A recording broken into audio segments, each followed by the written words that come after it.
So Jeff, are you ready for Thanksgiving? That's a better question to ask of my wife. I'm ready. Are we ready as a unit? I'm not sure. Your job is just to eat. I am blessed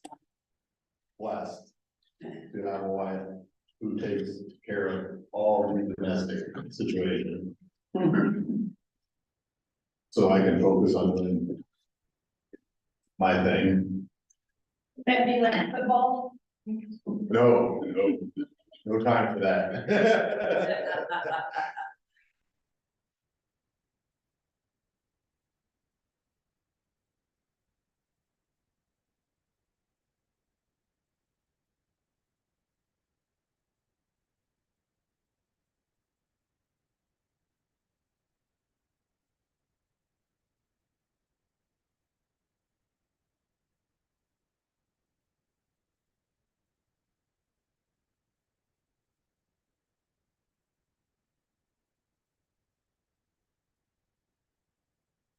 You don't know if I like seeing myself up on the monitor.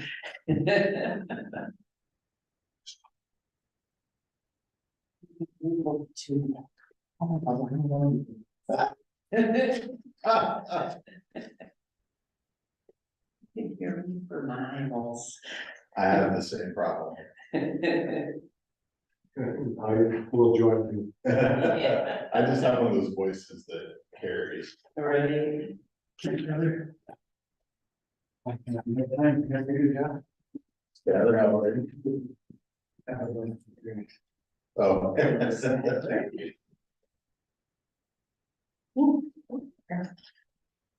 We were just discussing it before you guys here. Layered up, go out, finally layered, come back in. They figured out all sorts of people.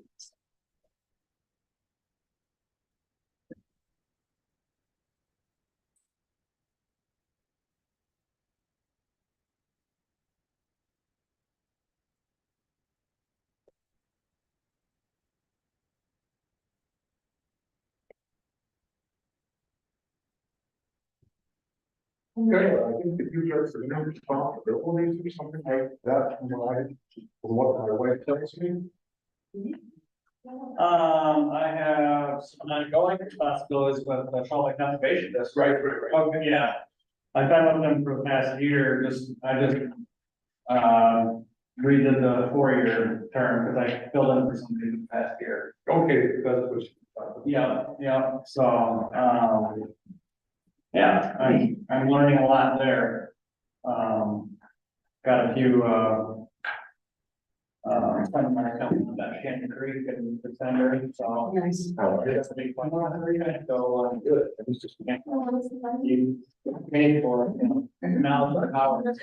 Make it better. Not what I pay for you, so. Just what it's reading.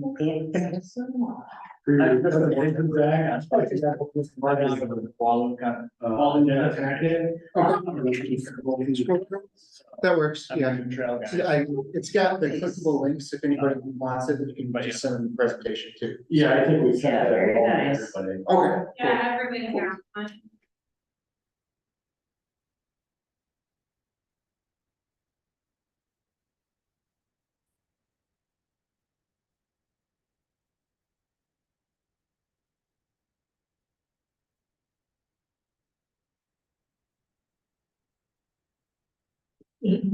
Hey there.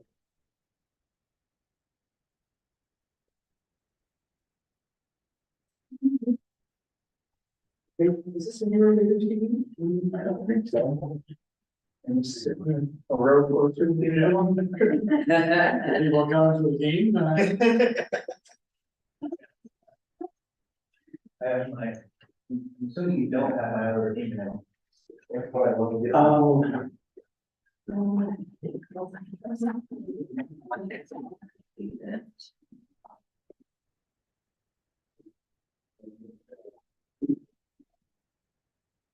you ready for Thanksgiving? No.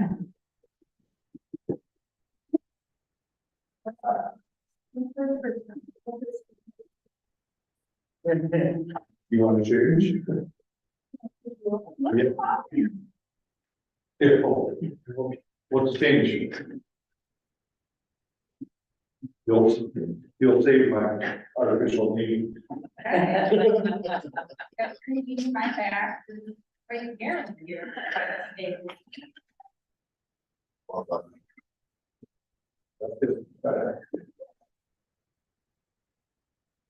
And what kind of backgrounds do you have? I entered well, I have a long family back issues from pregnancy issues, but I turned my back out in September.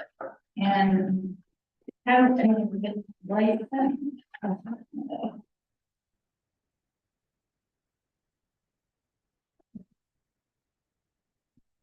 The PT route?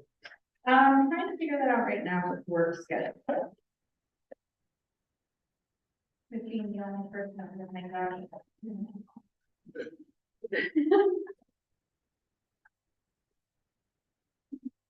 It's weird when you say I'm here, it's just. I know. I know. It's telling me I'll do a little bit.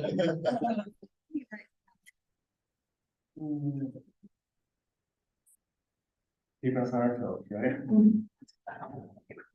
A little spicy, like. I didn't charge you. A little more. Just a little bit pressure for the body. The facilities, do you use The Boyne, sports mat. Yeah, for yourself. Northern Michigan sports? Yeah, I like them. This is why I exercise after. I'm on those 7 to 8 Yeah. after. If you need, okay, I'm gonna need to, yeah, Oh. until I know what I'm doing. I'm using. Like, we here today. There's man. Here. Oh. Like your voice? What? Oh, I thought you lost me. No. A little fun.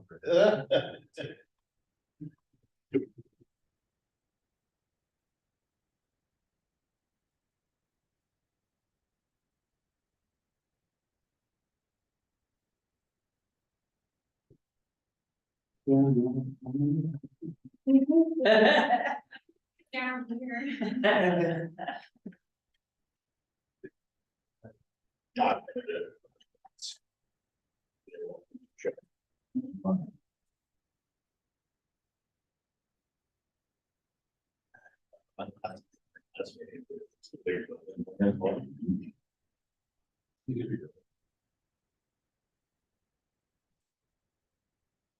That. I. That would be.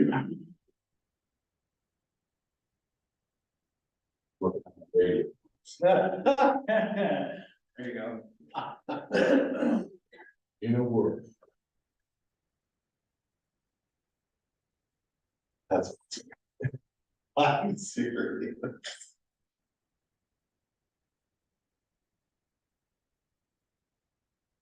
Scott. 5:28. Well, that 5:28. All right.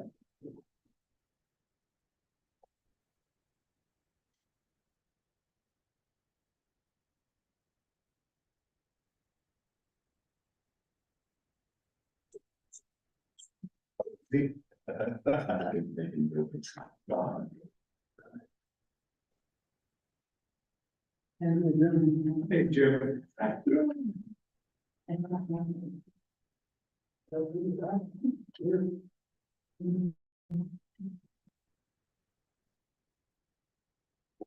You're usually the first one. It's too cold outside, wasn't it, Jim? Yeah.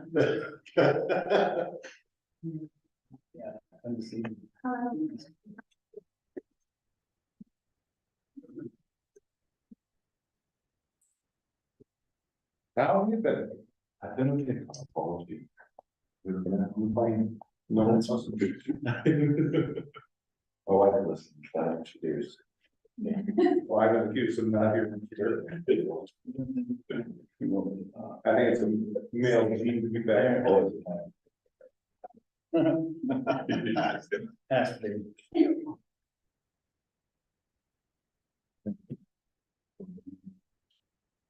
Well, then I stand for the pledge of allegiance. Pledge allegiance to the flag of the United States of America. Stands one nation under God, indivisible. with liberty and justice for all. Yeah. Hey, roll call please. Boyne, Here. Shoot. Is it shoot? McDonald, Here. Vogel, here. Place, Here. Rock, Here, which one? Monica Rock, here. Jeff Rock, Here. and Nolan, Here. four. You may recall Larry at the last meeting indicated he would be here, but I think I'll make a motion to excuse Larry for this meeting. Second. A motion is second, all's in favor? Aye. Opposed? Let's move on to the consent agenda, approval of minutes from October 16th. I will make a motion to approve the minutes. I will second that. I've got a motion in a second. Can I have a roll call, Jen? Boyne, Yeah. McDonald, Yes. Vogel, yes. Place, Abstain. Jeff Rock, Yes. Monica Rock, Yes. and Nolan. Yes. Let's move on to the hearing, citizens present on non-agenda items. Anyone here for anything that's not on the agenda? Yeah, sorry. Hi, Nancy. I'm sorry, I need your name and your address, greatly appreciate Sandy Pritchard, 526 it. East Lincoln Street. My interest was, I read the bylaws and they're impressive. Whoever wrote them did a thorough job and they're very thoughtful. And one thing that caught my attention, as I'm getting up to speed to be a commissioner, is in the membership and the composition. There are nine of you, which is a good sized board. And it looks like the spirit and intent when establishing that number and the priorities for the membership. It says in your 2A2, each beyond being advocates for the city and the city residents in one. In two, it says, second priority, each member shall represent a separate important segment of the community as appointed by the city commission. And it says one citizen at large, and then it goes on to list 8 other areas: environmental interests, agriculture, forestry, and land use, education, recreation and tourism interests, industrial and economic interests, transportation and communication, sanitation, EH&S, and a member of the city commission. And my question is, and what's really neat about this is that it talks about kind of developing subject matter experts and people that are up to speed on those particular areas. So my question is, of you guys, who is what? If that's been designated. So that's my question. Sure, I knew that when I was brought in, it was a lot of my expertise from dealing with signage and design and things like that, of side of this. But I didn't remember exactly what went from there, Scott, but we have not been following that, and in fact, the mayor. Well, when those were adopted, there was designations of the commission at the time. Unfortunately, as we have current, it's very difficult to fill interfaces with those areas of expertise, given the limited number of people that want to participate. So sometimes we can't fill those as suggested on that bylaw. So, I have to go back and see exactly who was assigned what, but, you know, we try to abide by the spirit, but sometimes it's not. So the suggestion would be, it's just like me growing into the role as a city commissioner. I'm gonna learn a lot about a new subject for me, which is housing. And others, by all means. So my suggestion would be, go ahead and see if you can designate individuals into each of these categories, whether they come with natural career experience or not. And then they can choose to grow into the Absolutely. suggested position. Absolutely, and, but the other thing to think about is that whoever the mayor is also gonna have to think about that, because they're the ones that appoint the person to the city commission. We make a recommendation, but the mayor's the one that interviews. Well, that was process before. We've The changed that. last mayor, Yes. he took that over. So the new mayor, we're gonna have to see how, you know, that process will. I thought that was part of it. I thought that was part of the bylaws. No, that was a process that was historically done. There was no policy or written requirement to do it that way. It's just way the city always did it. And then the new mayor, basically, the ordinance and the law states that the mayor makes the appointment. But consent of the commission. So the last mayor, put it upon himself to make a appointment, without having that, advisory. New mayor may choose to do it differently, so we'll see how that forward. Well, I was of the same impression as Aaron. I thought that there was, past practice had been you all chose. And yes, I recognize the issue with trying to, individuals to step up. But I walked away with a similar impression that was some sort of legal opinion was received or an ordinance was dug up and then that was an all-time change. Yeah. So you got an impression and I've got that impression, others do. So maybe there's some clarity that we need to get. Well, and I think that's good. Yeah. All right, thank you. Aaron, is that bylaw even relevant any longer? About having an expertise in each area. Yes. Yeah, that's straight from the Michigan plan. Yeah, and I'm right there with Scott, that it's been pretty much a thing that we've kind of overlooked just because we wanted to get it formed, we want to have a strong board. But I think it would be a bad idea to look back on that, and I think we'll find that we actually cover a lot of those bases. But it might be a good criteria looking at future people on the board and say, hey, where are we lacking in these areas to maybe fill some gaps? Which is on that part. Well, I think it is. I think there's a real deep experience across a number of those areas that, would I be business and technology or would I, since I'm involved with Harvard Parks, agricultural and our urban forest, am I agriculture or exactly what is the designation that each one of us would put out there? Or is it the fact that you are, at this point in time, multifaceted, just as a member of a board of directors is with respect to, you're just not a marketing person, but you gotta have a financial background and you've gotta have an HR background and, to have a subject matter expert that is one-dimensional, I think is detrimental to the board. Sure, but I do think it, yes, but I do think that if we look at all of it and see if there's anything we're lacking, that'd be a bad idea. Oh, I prefer. Yeah, because even being multifaceted, we might find that we're still lacking. Yeah, and then, the situation comes up where you have multiple candidates for a vacancy.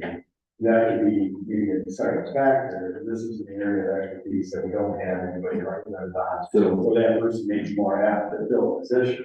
So Scott, just, if I make a recommendation possibly, maybe if we put out there, as an email or whatever, and just say, hey, within these spots, where do you feel as a board member you fit? And then we can have kind of a way to look at that, when everyone agree to, yeah.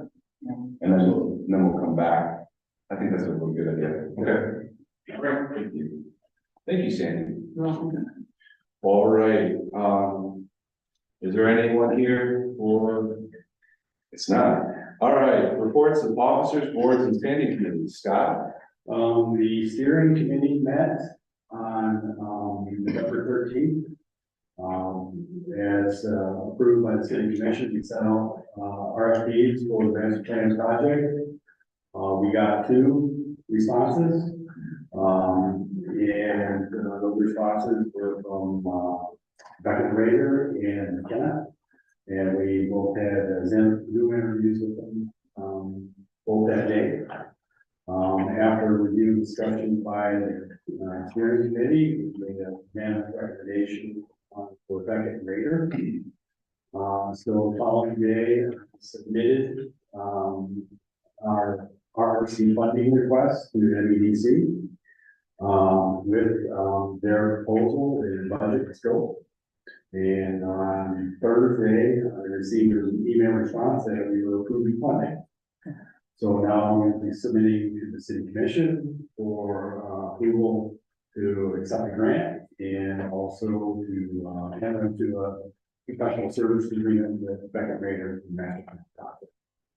So that's all approved. We anticipate starting at the beginning of the new year. Yeah, we're going to the starting project. Very good, thank you, Scott. Unfinished business, move on to new business. A public hearing on proposed amendment to Boyne City zoning ordinance section 4.20B to lessen the 10-foot setback requirement for accessory dwelling units in the traditional residential district to 5 feet. Scott, what's there? Yes, so this is a public hearing as requested by the planning commission at the last meeting, to amend the zoning ordinance text of section 4.2B to change the 10-foot to 5-foot requirement for the side and rear setback for detached accessory dwelling units. So this is being submitted to you for that. And all as requested, we wanted to get input from the fire chief regarding this change. I discussed it with him, and as he reviewed it, he did not see any real change as structures are not going to get physically any closer to any lot lines. So it's really not any different situations for him in his view of it. So brought to you. Open the public hearing, get comment, and then discuss and make a recommendation to the city commission. At this time, I'm going to open it to public comment. I'd like anyone who would like to have a comment to come up to the podium. Please be very clear, state your name and your address. And we allow 5 minutes, but there will be some leniency on either side. Please, brevity will be appreciated. So I know I'll do that to the public, if they don't have any comments.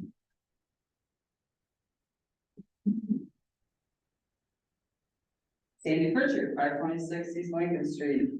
So I guess the clarity is that there is already a 3-foot setback for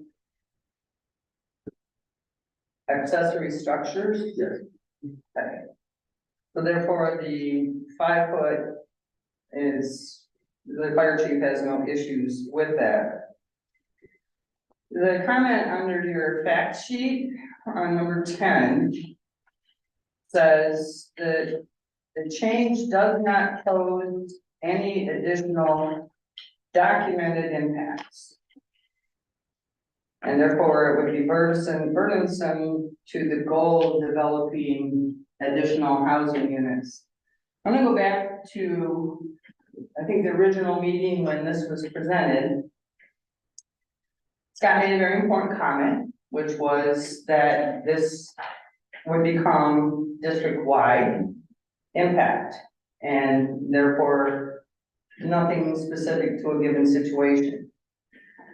And I guess I'm questioning that there is, well, the fact there's none documented is one issue, but the other, the assessment of potential impacts. I still don't feel like there's been enough scrutiny of that.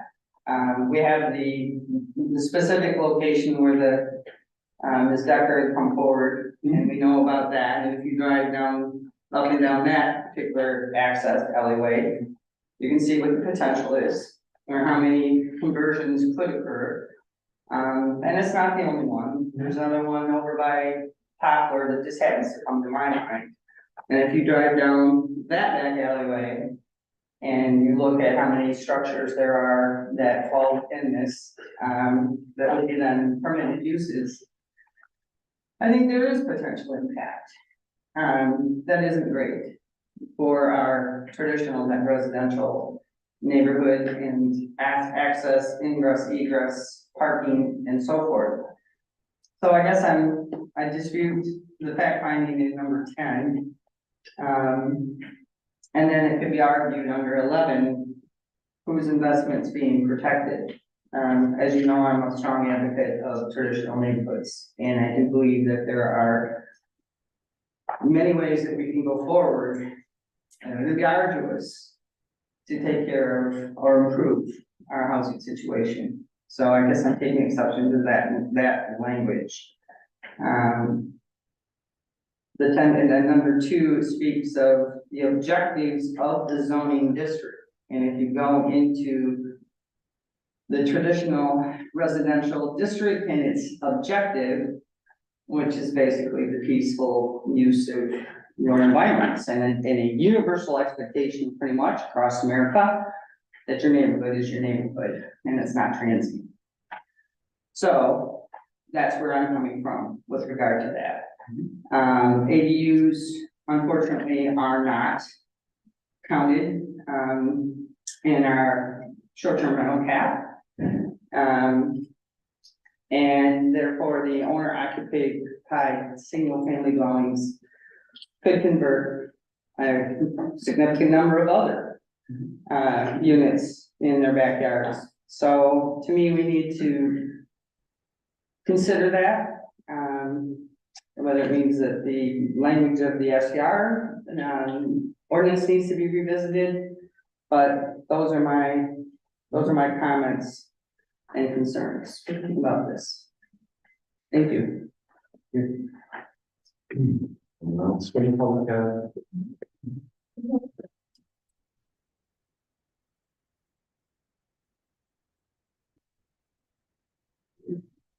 Public voluntary abandonment, 929 Wilson Street. Pleasure to be here. And we moved to the area a couple of years ago, just under 2 years ago, and love Boyne City, it's a great community, and our home, we know there's a housing crisis, obviously, and we are also getting older, and we happen to have 2 structures on our lot. We have 2.5 city lots, and we have 2 structures on the lot, and one we're considering making our retirement home and selling the existing larger home down the road. But currently we're like just under the setback for that to be able to happen with those 2 properties, and, you know, considering one ADU or even a separate house. But you know, that's the main thing that brings us here. So I guess we're, in a sense, proponents of the 5-foot change, which would allow us to do that. We do meet the 5 feet, it's just when you combine it to both sides, we're 2 feet short. And that would actually, you know, make one more living dwelling for a family, making us moving into that detached structure, you know, making it a smaller retirement home. So that's what we're proposing. Which would then obviously require us to either rent that other house or divide it into completely separate property and sell it. We're not on the fence about that, but at least it would be something that would offer the community on their own. There's somebody that can hopefully affordable range. So that was pretty much it. Thank you very much. Thank you. Is there we had public comment on this? We had this time close public comment, and open it up to the board. And actually, Scott, could we go through the findings of that? Sure, if you wanna do that now, that's when. I mean, and discuss it as we go. Sure. Okay. Of course, these are draft findings that I invited to you. You can change them, add them, subtract them, add them, so it's something that you started thinking about.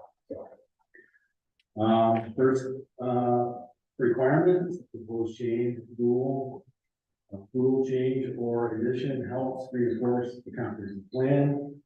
Master plan has housing goals and objectives and encourages the development of housing all times.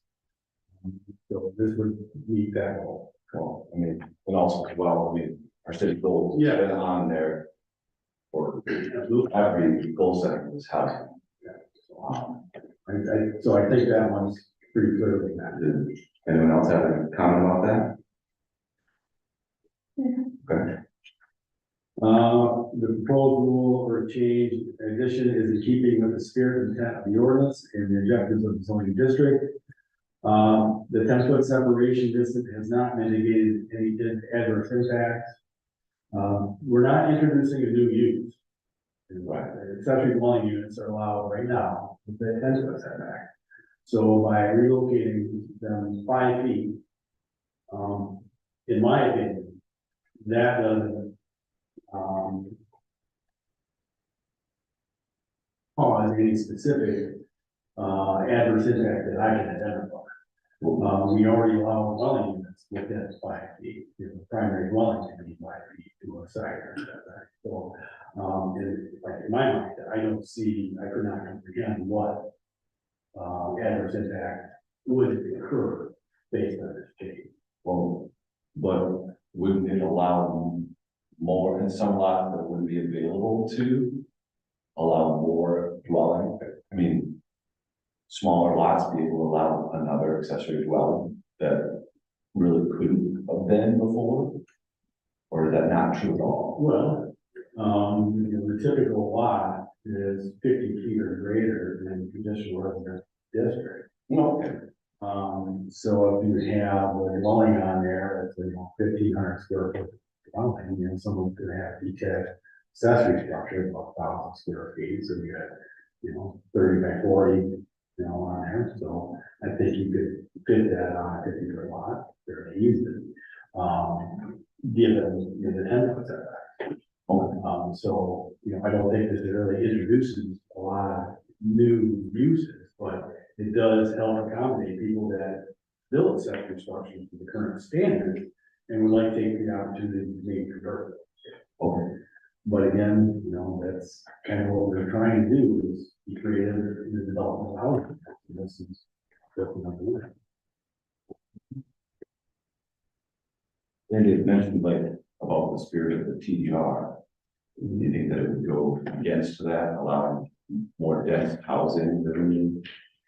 Well, that's kind of the goal of the TDR, to have housing density.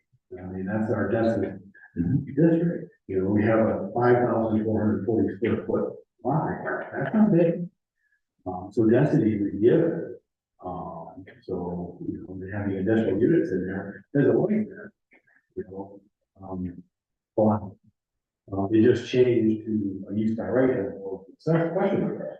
But, for the last 20 years, since 2001, that's a use that's been allowed in the traditional residential district. So, it's not new ground here. I guess from my perspective, if I was a homeowner and you're substantially changing, I guess, the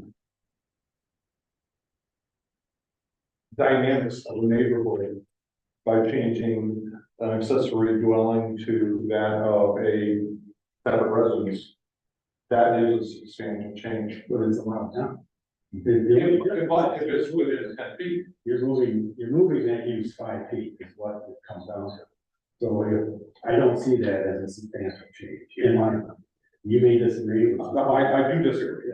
I mean, so if 5 feet is the delineation of, impact or not, I don't agree with that. I don't see how a housing unit could have more impact being 5 feet closer, that's from me to you.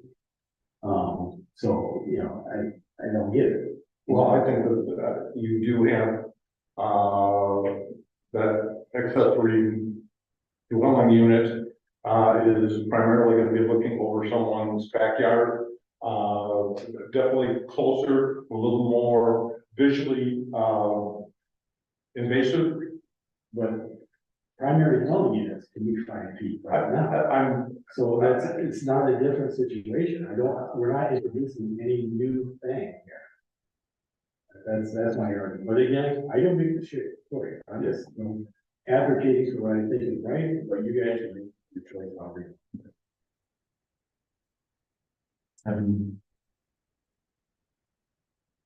Questions or comments or thoughts and changing it from, Guess that might, you agree with it, not agree with it, not change it, I guess you might not take a full most yourself. yeah, I don't see the impact, being adverse. It says right here, it's to encourage the development of housing, and that's exactly what we're trying to do. This community has, been going from factory to resort over decades, and we have to accommodate who that is facing, and that isn't transient people. It's just the way it is. And you know what? Diversity is a good thing. Getting people in here, I've lived here for 10 years, and my neighbors in my little block have changed 5 times. And not because they're renters, because they bought, sold. So I feel that this is encouraging growth for the area, for the needs of the area. And, there's FTR caps coming in, there's different ways of combating these other pieces. This 5 feet thing is doing what we wanted, which is encouraging the growth, encouraging use. If someone has a building that's in the back that maybe isn't being utilized to its best capacity, why not allow them to put in for somebody that could actually use it? As stated. and I do feel, I'm just trying to express questions as well, but I do feel that, I really only want to zone towards what's going to be the impact of the outside. And this one, what's going on the inside, if buildings can already be this close, I don't see it as being a problem. That's just been my view of it. Is that if it's gonna be a shed or if it's gonna be a house that can be that close, I don't see it as being huge, especially with 5 feet. I would tend to concur with what you had to say, Nicole. It allows, even if it allows 10 properties to now qualify, it's 10 properties more than we had before. And we're trying to encourage alternate uses of existing stock and convert them to housing.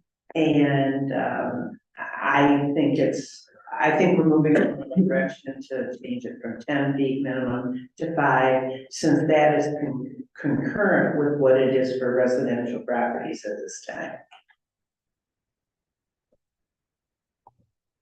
Scott, to have this finding of fact, either stay or change, we just do a roll call, just do a poll. All right. And like I said, I just do a roll call, would that be enough? Whatever, however you want to do it.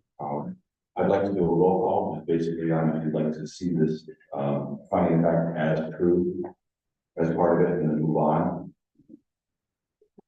Yeah. Keep it. Not. Yeah. Mobile. Yes. Please. Yes. Jack Rock. Yes. Monica Ross. Yes. Dan Nolan. no, Moving on, the problem or issue which the change is then addressed cannot be accounted for any other more appropriate fashion. No, there's no other way to change this ordinance over there by text. Okay, questions on that? The proposed amendment will correct an error in the ordinance that's not applicable. Proposed amendment would clarify the intent of the ordinance. I don't think that's applicable. I think it's pretty clear what we're doing. Number 6, documentation has been provided indicating problems and conflicts in implementation or interpretation of the specific sections of this ordinance. There have been no indication of problems and situations that this ordinance would be prevented. In my opinion. Seven,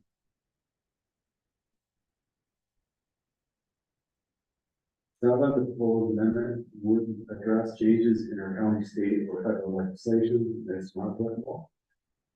The proposed amendment would address potential legal issues or administrative problems with this ordinance based on recent case law or opinions rendered by the Attorney General of the State of Michigan that is not applicable.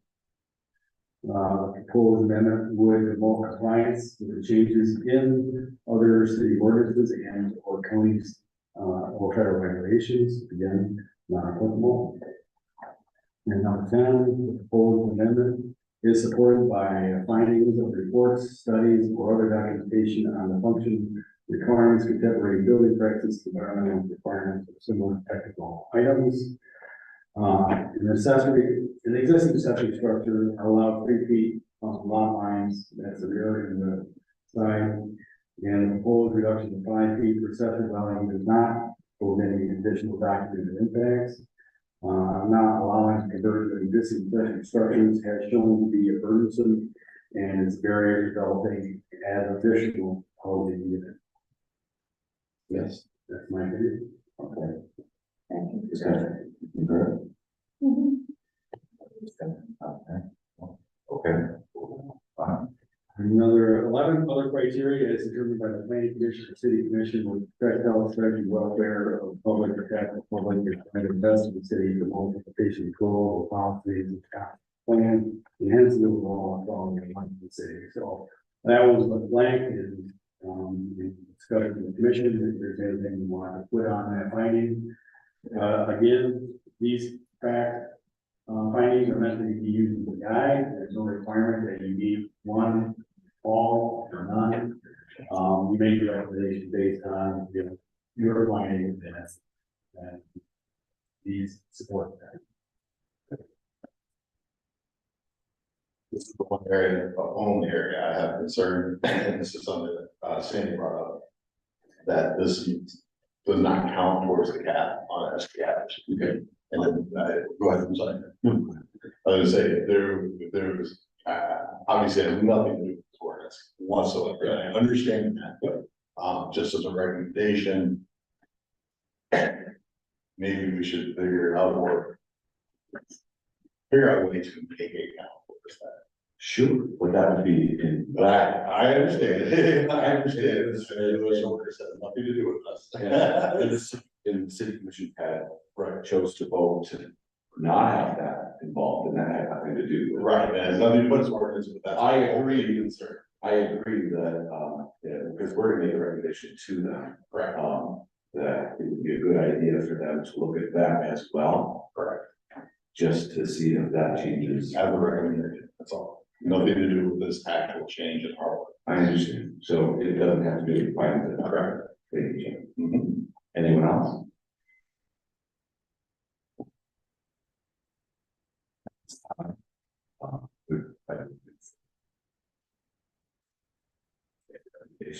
Now, recommendation to the city commission, using the findings of fact as a reason. I'll make a motion. I'll second. Motion 2. 2. Sorry. To clarify, that's a motion to recommend to the city commission to change, article 2.50B, no, I'm sorry, 4. 4.20. Yeah, 4.20, thank you. Correct. I have a motion and second, and roll call please.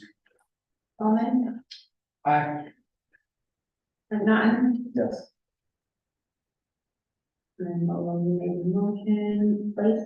Yes. Jeff Ross. Yes. Monica. Yes.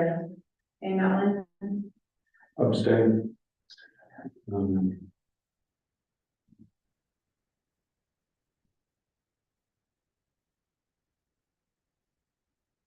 well, Scott, can you just give us that? You want If we move to the city commission for this meeting. I think that's great.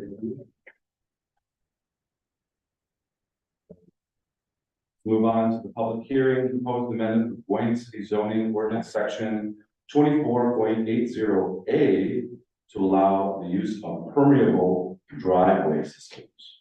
Yes, and October 10th, the city commission, amended its municipal standards that control all, structures in the right of way. And they changed the ability to put this drivable grass in the right of way. So the zoning ordinance requires a hard surface driveway, either concrete or pavement or some other similar impervious material. So to make the zoning ordinance consistent with the most municipal standards, this change is suggested to allow that type of driveway system. So, and I think it's consistent with our goals, protect water and rivers and, so it's totally consistent with that. And, basically the change would be, in the added text and say, where appropriate and the prior city approval, engineered permeable systems that allow water to flow through the driveway may be used. And I think there may be some people that want to do that, this, or change the most municipal standards. Well, if the citizen want to do something, and then, we thought it would be a good idea to be able to have that consistency from the right of way on the track. There are public hearings for this. All right, this time I'm going to open this up to the public. Again, I'd like everyone to come up to the podium, please state your name clearly, or address. We're going to keep it to 5 minutes. This will be some leniency on either, and worry about that. And please address questions to me, and just because then I can distribute it out to each of the answers. They have anyone from the public.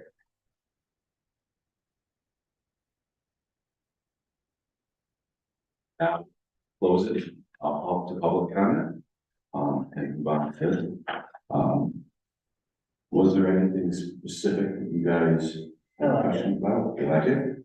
I don't know if any of you saw Gal Linsenberger building his new house on the river there. His place actually has it. All I haven't seen. that grass up front, there used to be a driveway, I mean, and, that's, we use the permeable surface, and it's all grass, you could drive on the grass, once tear it up, it's very, I think it's a great idea.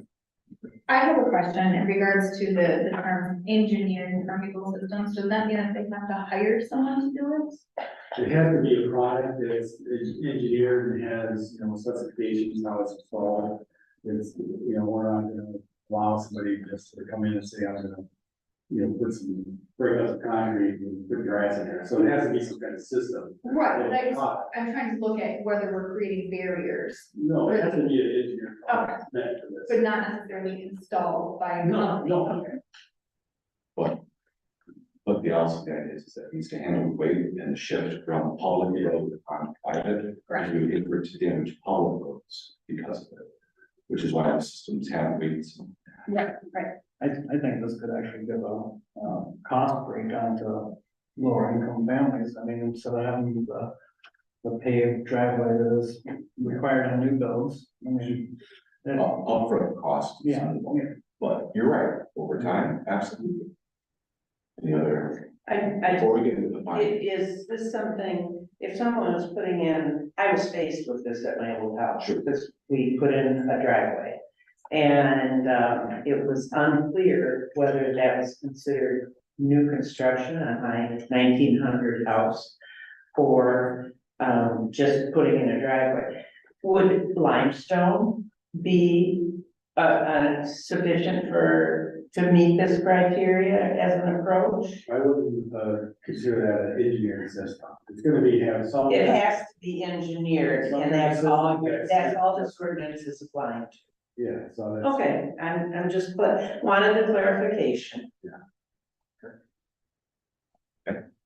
This time we can go through the final, oh, Chip, sorry, didn't see your hand.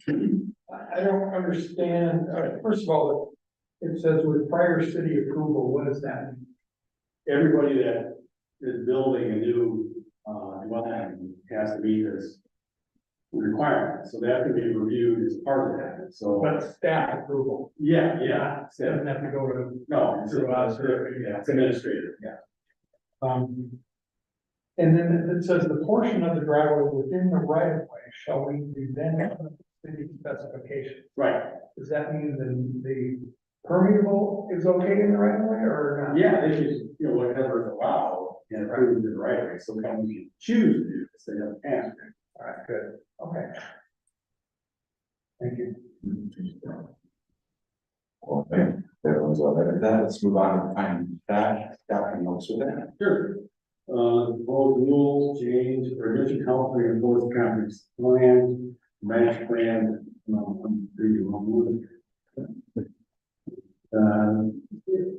the city goal is Charlotte and Boyne River, from impacts of runoff, the goals. I agree, I think that those systems are put in place to help with runoff. Let's go with that.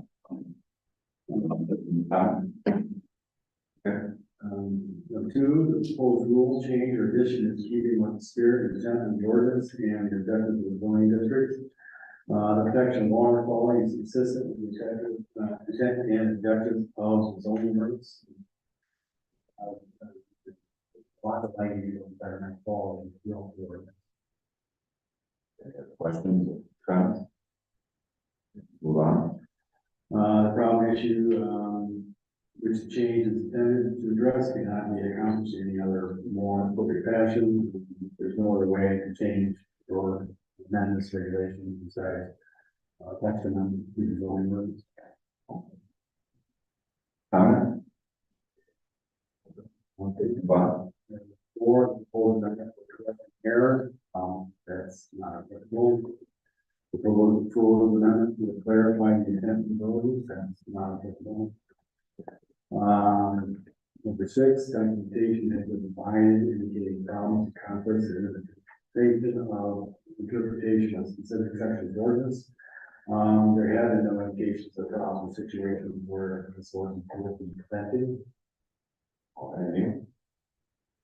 Okay, let's move on. Number seven, with address changes in county, state, or federal legislation, more specifically. Proposed amendment would address potential legal issues or administrative problems with this ordinance based on recent case law. That's not applicable. The proposed amendment would promote compliance with changes in other city ordinances in our county. I guess that would be applicable in the sense that this would be consistent with the changes in the minimum standard.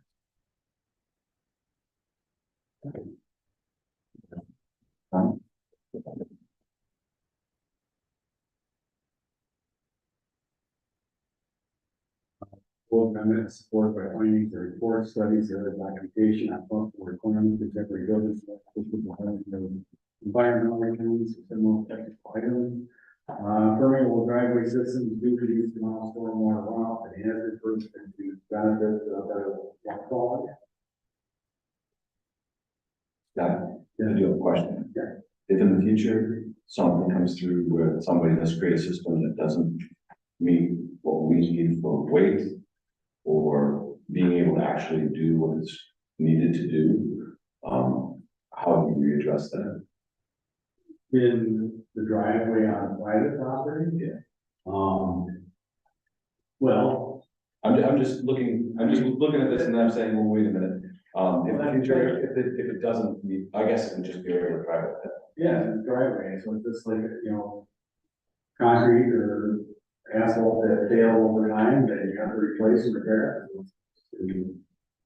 Things, okay. All right, any questions about? And then other criteria as determined by the plan commission. Additions.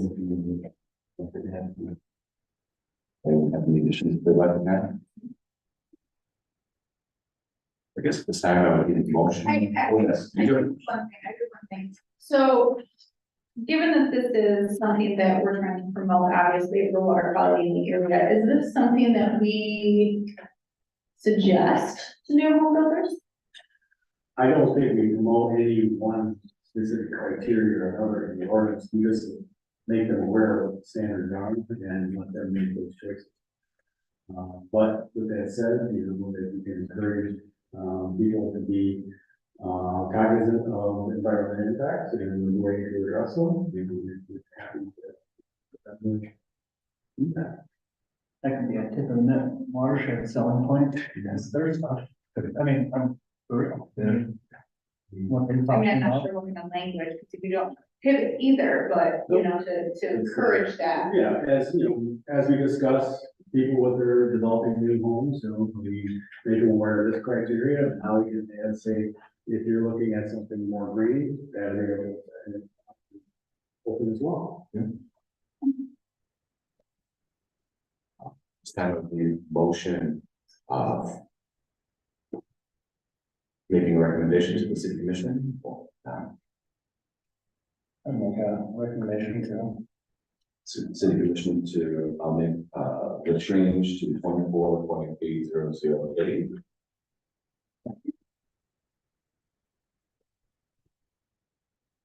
Second, roll call for that. Coleman, Yes. None, Yes. Rockwell, yes. Place, Yes. Jack Frost, Yes. Monica, Yes. Jane Donlin, Yes. The city commissioners, the next day of that. Yes. Perfect. All right, let's move on to new business C, presentation from, Zach, Stomples, Stomples, thank you so much, Zach. Charlotte County Housing, Ready Program Coordinator on data from housing needs, from the housing needs assessment. Wow, the mouthful, but yeah. Hi guys, I'm Zach. I've come here before, I'm not sure if there's been some change. Not a lot, and that's okay. Before I started, thank you guys for the, reducing the barriers with the ADUs. I think you guys did a really good recommendation there. We're excited about that. And then citizens are actually also very excited about opening some barriers for driveways. It's an environmental thing that's needed too. But I'm Zach Stomples. I'm the Housing Ready Program Coordinator for Charlotte County Housing North. Kind of the mission here being our awareness, advocacy, and the capacity and resources. So, I forget what Steve prior to me, Steve Schnell, used to say it was complex problems with more complex solutions or something like that. And that's my everyday. I wake up and I say, how do I solve this? How do I move the needle today? And I just try to fill in the gaps. Everybody has different gaps, and you guys are pretty well housing ready. You guys have done a lot of amendments and good things there, but so for Boyne City, I do a lot of focusing with developers. I meet a lot of developers, introducing them sites, find the right match, get the right people in the room. But this is for the housing needs assessment, and I'll kind of come back to that other stuff here at the end. But the housing needs assessment, I don't want to bore you guys with numbers here. There's a lot of them. It's a 600-page report. Charlotte County is just a portion of that. And it's dense, but here's some of the highlights and really the big points here are that, without these current numbers, it becomes difficult to leverage for grant funding from the state and the federal government. They want the most recent numbers. So every few years, the last year being 2019, it touched on housing, but this one is very much housing focused. And Jim, I know you've seen this presentation before, so sorry you have to sit through it again. And Jenny too. And you can go to the next one here. Yeah, okay. So here's just some of the housing ordinance programs, just a quick highlight. So the housing ready one's kind of my main bread and butter there, but we work with deed restriction, accessory dwellings, the list goes on. The statewide housing plan, that's one that I've been trying to be really involved with, especially wanting to make sure that there's a voice for Charlevoix County in there. While we all have, regions similar issues, I wanted to make sure, so I was at every meeting I could be at there, so, and that's, we've had that go through there, so, we can keep moving there, yeah, so the housing needs assessment, 10-county region, Manistee to Emmett, really focuses on those demographics, the economics, housing supply, the gap estimates. I think that's kind of really for me, those are the points that hit home. And then the conclusions and recommendations. So we can keep scrolling there. And just a graphic of the assessment area. So no surprises there. We can keep moving through. So this is the population with the big emphasis there that they're projected to see a 0.2% population increase in 2027. Well, there's not a big population increase. That doesn't mean that there's not a housing need now for quite a few people. We kind of touch on that at the end, but I'd like to, as we go through this, you'll kind of see, I'm touching on a lot of the counties because there's a lot of comparisons because some of these numbers don't mean anything by themselves. But when you see like, okay, Grand Traverse is definitely seeing an increase, because we're not at all Grand Traverse, I've never said, you don't want to say around here, like Traverse City. So, but they're seeing the increase. Where are we in comparison to that? So we can go there. So the AMI, so the key points I wanted to highlight here are that 67,000 with a projected increase to the 76,000 in the county AMI. So that's a number I, put a pin in that. We'll kind of center everything around that. But in comparison, we're not the best, we're not the worst. We're kind of in the middle of the pack there as far as the rest of the counties in the region. But when it comes to the housing prices, we're gonna really want to focus on those numbers again, and that's really gonna demonstrate the needs. So I wanted to throw in the Alice numbers there, the asset limited, income constrained, and employed. And I think you kind of mentioned those numbers sometimes, and people think, well, those are the homeless or whomever. Well, they're still employed, and that, that aside, those are still big numbers, and with Charlevoix County being 9.7%, so we're better than the region, but not by a lot. So the housing quality or the housing age and quality of housing stock. So we have the oldest housing stock in the region. With that, inherently comes cost of maintenance goes up. I know I talked to Nicole about that before, that it's very difficult to find contractors to not even just build, but just to maintain new stuff or maintain older stuff, that is. So there's some comparisons there with the region and the state as well. So you can see we're higher than most. This kind of leads into your, touched on a little bit with your short-term rentals here. I'm not here to tell you guys what you should do by any means, but here to kind of highlight the points of saying our number being at 29.7%, do we want that higher or do we want that lower? That kind of, while it's seasonal and recreational, that's not 100% short-term rentals, that is a portion of it. And so that's just something to remember there. And if I'm going too fast, you guys have questions, please stop me. There's a lot of numbers. Yes. What do you consider seasonal recreation versus that of second home? So I think that the second homes would count as the season. But I guess unless it were you own two homes within the county. And you were renting, one was not an investment property. That would not qualify for that set there. Yeah.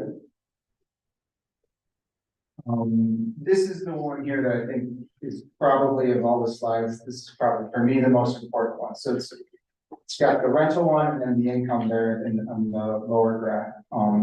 So you're remembering that 67,000 AMI projected to be the 76, yeah. And then you put it, okay, you put those in there and you say, oh, that's what the rent or the mortgage or the rent or the house price would be. In the future, in the next slide, you'll see that most of our housing stock is over that 300,000. And we can, Oh, I'm sorry. that's okay, yeah, The AMI is gross income, correct? yes. Yeah, so the point there being, there's being a shift, there's separation, and we all kind of know this, and that's why I'm not gonna spend a whole bunch of time getting into the details, and we kind of recognize it. But when you see the numbers like this, at least for me, it really just sends a message home of, oh, there is a drastic need. So, do you have any comment? Now, with retirees, what do you consider retiree income? I believe their pension qualifies towards the income. When this analysis was done, I did do this analysis. I can get you a very specific answer for that. I can write that down, but I believe that's my understanding at this moment. I can follow up. Because after spending, many years in automotive marketing, there's a difference between income and basically assets or, disposable type of wealth. Right. And given the fact that what percentage of our population here in Boyne City is, plus 60, I'm not back here. it's over 50%. And so at this point in time, you're asset rich and income poor. And so that is a real issue with respect to what I see here in terms of how you define income. Because, you know, right now, my $2,200 a month for Social Security puts me basically, yeah. Obviously, assets are a very important part of. Absolutely, yeah. And I'll follow up with Scott or, I don't know if your emails on the website, but I'll follow up and I'll get you an exact answer for that. Happily. We can, unless there's other questions, we'll just kind of moving along here. So this is the sale price, or I'm sorry, not price, the sale history of Charlotte County. Now I've heard that 13, there's been some discrepancies there. I've heard more, I've heard less. We're still shaking out with the Boyne research who did that to give me a reason as to where that number comes from, is to give me a full definition, so I can follow up on that as well, but I know that's been a recurring question that presented this. But I think, more important than the number of both homes sold, if I'm looking at the median price, that 275, that barely fits that, meet that AMI, that 67,000 that we looked at earlier. I feel like that number total too. Yeah, I really do. The 275, I found hard to believe that that's a median price of a home sold in Charlotte County. There's a difference between medium and average home sale price. Right. And that's where the confusion comes in.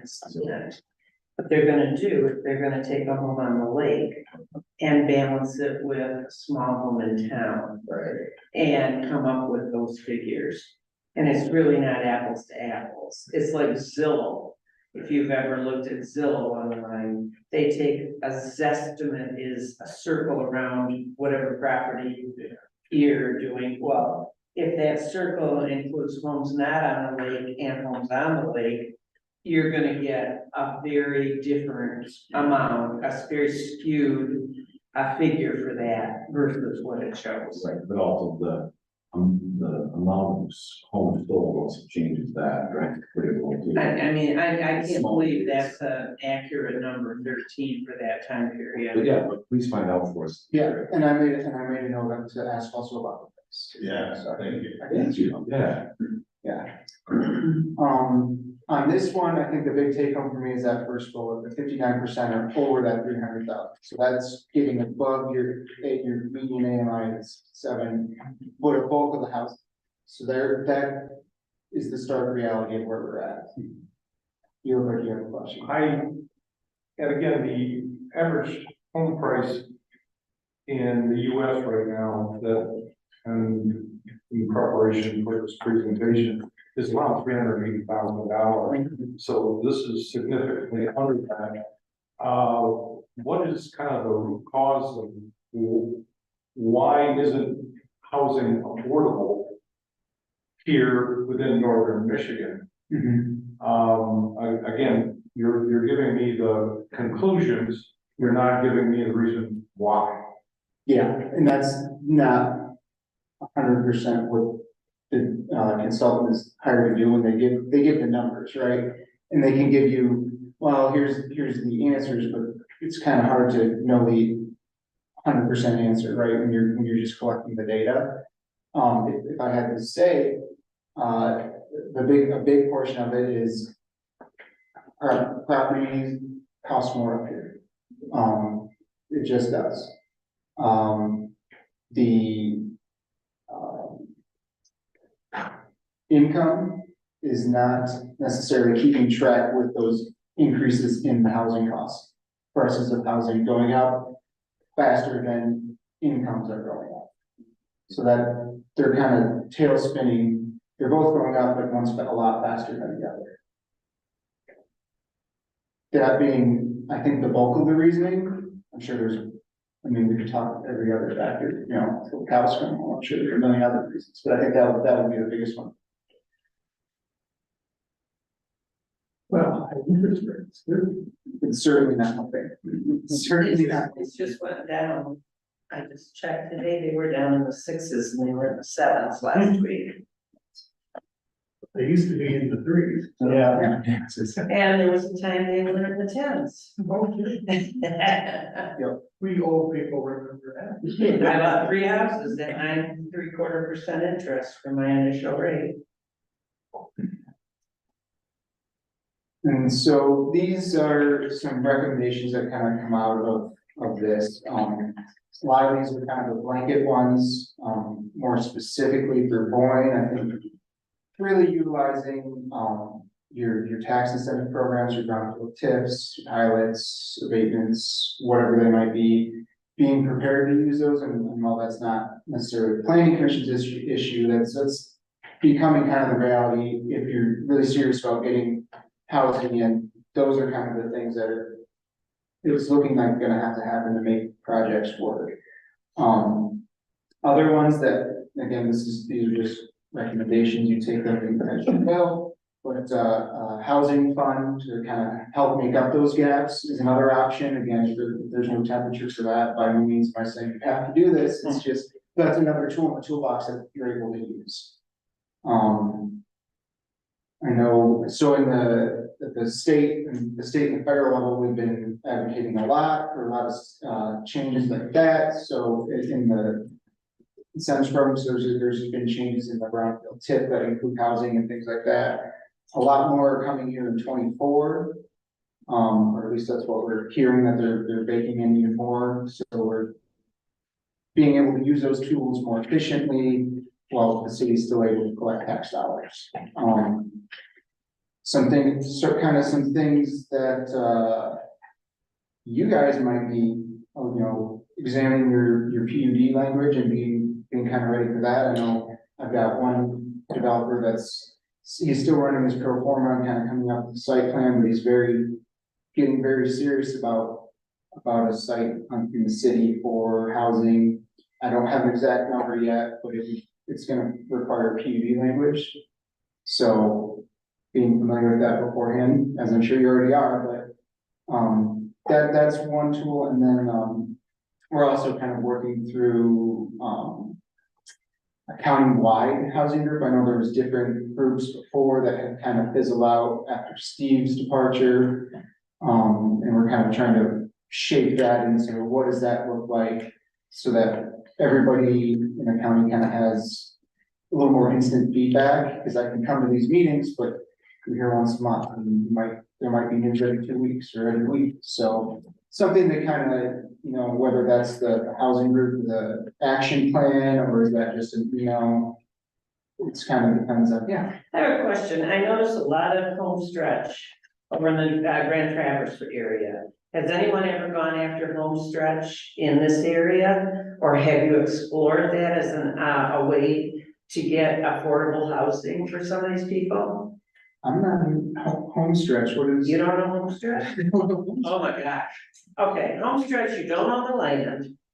But, and only certain banks will do it. You own the land on a 100-year lease. Yeah. Grand Traverse County has a ton of them. And they're putting more of them up. Similar to community land trust, kind of, Yeah, It would be very similar to Okay. that. there's some, Yeah. there are some. yes, Yeah, Mackenzie. Actually, there's some up behind school. right. Okay. Yeah, and I would think new developments in this economic climate, we need to go after more of that type of thing. It's income restricted. So you can't make over a certain amount of money and be able to buy these. But it's a way, well, my sister bought one in Traverse City, and when she lived there, and she bought a 3-bedroom, bath and a half home, brand new, for $103,000. This was probably 15 years ago. That same home would have been like $170,000 had it not been through the home stretch program. You had to have good credit to buy it, but you had to also not make over a certain amount of money. And I would think that would help us tremendously if we had some developers that were interested in that type of thing. And I believe it's administered through Mishka. Okay. But I would think in your expertise, you should know about that. So I look more at the community land trust Okay. and the land bank kind of aspects of it as well. I So think that's through that group. okay. It might be just the subset that I'm not. as Yeah. familiar with. Though that certainly looks like you're absolutely right, that's the way that this is gonna happen, is it's gonna be some programs like that or something similar. It's, just outright somebody buying for market rate and saying, I wanna put, income, workforce income, housing in here. Those numbers don't work. Koski's building a whole unit on Maple Block for affordable housing with a whole. Well, they're utilizing ground data. Is it the Maple Block or is it the one on Emmett Street? And that one is utilizing I think that one is the one gifted that's land for utilizing. community foundation. Maple Block, I don't believe is. Yeah, they're both using different tax, one's a gift from the community foundation, but the other one's utilizing ground tip for, I think it's 22 years, so. What kind of outreach programs are we doing with the major employers in the area to potentially look at investments in this as well? That's part of the county housing group that we're kind of trying to figure out, what is that shape like, what is that gonna look like? Because I think that not only if they're not investing, but having Having the input.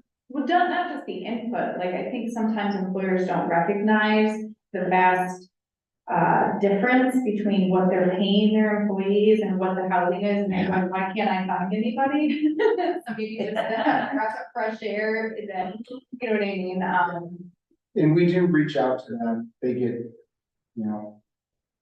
not giving them this presentation to them, but they're, we're sending them a highlight things like.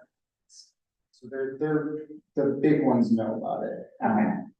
And in my experience, a lot of the smaller ones are they can, part of the groups anyways, because they're saying, hey, I wanna hire 5 guys, how do I do it?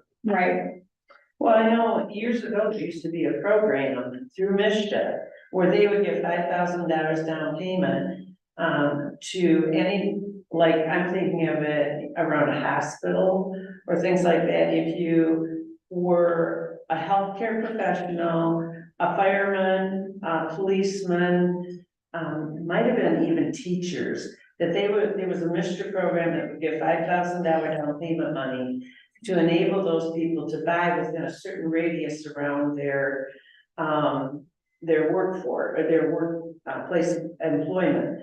And in these older communities, like I moved up here from the Lansing area and was involved very heavily in that stuff down there, but around Sparrow Hospital, for instance, there was a lot of older housing. If they could get hospital people to move in, it stabilized the neighborhood around the hospital, as well as it made affordable housing for a reason for them to move that close. Walkable community then, you know, there was a lot of benefits to that. Well, I can say as a hospital worker, that the way the health pricings are. Yeah. We're not getting paid enough. Yeah. So it's just the way it is. Yeah, And it I've is. been doing my I job for agree. 20 years, I hold 3 licenses, they don't pay me enough to buy a $300,000 house. I just can't afford it, so, I mean, that's the reality. And I think that that's something that the employers really need to have a good grasp of, because we can do all this work and it's still not gonna draw people in here who can pay for it. That's where the programs like the home stretch, where you don't own the land and it makes the house more affordable. But at the same time, I would never qualify for those, because I would be outside of it. You might be surprised. You might be surprised. And wasn't that what they were gonna do with, lofts on Lake Street? No. No. That was income restricted, like you couldn't make over a certain. Restricted, but it was not a, and Yeah, but it wasn't Lake Street, I know that, but it was income restricted. You couldn't make over a certain amount of money and live there. Yeah, some of them, but not all units. I thought it was all the units, but I could. Yeah, I thought the sunset. Okay. Good. All right. So, yeah, if you guys have any questions, I'm always available. If you don't have my number or email, I can share that with you. I'm just trying to fill the gaps, so Scott sends a lot of people to me, I mean, that's the most recent guys. Well, he went on a hunting trip, but he said he was very, very interested in one of the parcels, so he said he wants to just pro forma before he goes any further, just because it's not even close, you know, we're down in the water, I'm just gonna move on to something else. I said, all right, well, don't just run away, we'll try and find you different programs, so. Right. Is your job to actively, part of your job, to actively, go after developers to try and be interested in this community? Part of it, I would say, is, Okay, no, just curious. yeah, like I said, at the beginning, we kind of touched so many aspects, and it's a complex problem, there's complex solutions. That's one of the solutions I found that I can help with, so. Yeah, we can, well, there's not much more, so the housing partnership, I kind of touched on that, the housing plan. That's kind of gone through, but, and then the housing summit, that's gone through as well, but we'll have another one next year. We're talking about not having it in October, because there's a lot of other conferences, so, we encourage you guys to come as well, and we'll push that out as needed, but there's my contact over there, so. Yeah, if you guys have any questions, just let me know, but thanks for your time, appreciate it. Thank you. Thank you. All right, let's move on to staff report, Scott. I already kind of over that, It was just a presentation. the master plan project, I anticipate that moving forward, and I anticipate that, we'll probably have a meeting with the consultant. You know, there's gonna be a people role, planning commission in the process, and I think we're all excited about that. And then, want to wish everybody a happy Thanksgiving. Mom, good order. Is everyone doing all right? Everyone here for the next meeting? I'll make sure that I'm here. I apologize for last meeting. I dealing with sick kids and other things, and it was on Tuesday morning, and I woke up and said, oh my gosh. I apologize, that's completely unlike me, as you guys know. We were ready to ask you.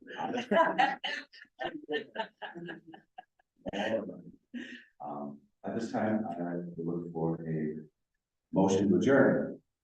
Make a motion. And a motion, I second the motion to adjourn. and a second, all those in favor? Aye. Aye.